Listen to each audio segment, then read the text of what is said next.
আসসালামু আলাইকুম রহমতুল্লাহ বরকাতু। যারা দেশি মুরগি পালন করতে চাচ্ছেন তারা কেন দেশি মুরগি পালন করবেন? দেশি মুরগিটা হলো রোগ প্রতিরোধ ক্ষমতা অনেক ভালো, এক নাম্বার। দুই নাম্বার কথা হলো দেশি মুরগির মাংসের চাহিদা অনেক বেশি, ব্রয়লার সোনালির চাইতে অনেক বেশি চাহিদা। যদি আপনি সঠিকভাবে বাজারজাত করতে পারেন তাহলে অবশ্যই দেশি মুরগি পালন করে লাভজনক হওয়া সম্ভব। এটা যদি আপনি পাইকারির চাইতে যদি আপনি নিজে পরিশ্রম করে বিক্রি করার যদি পজিশন তৈরি করতে পারেন তাহলে ইনশাল্লাহ 100% দেশি মুরগিতে লাভ করা সম্ভব।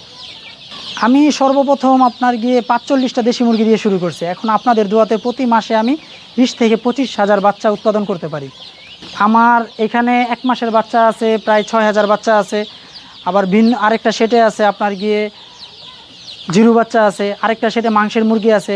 আমার এখানে এক মাসের বাচ্চা পাওয়া যায়, জিরু বাচ্চা পাওয়া যায়, মাংসের মুরগি পাওয়া যায়। এবং কি আপনার যে চাহিদার বাচ্চা প্রয়োজন যোগাযোগ করবেন, ইনশাল্লাহ সর্ব অবস্থায় চেষ্টা করবো ইনশাল্লাহ ওই চাহিদা অনুযায়ী মুরগি উৎপাদন করে আপনাকে দেওয়ার জন্য।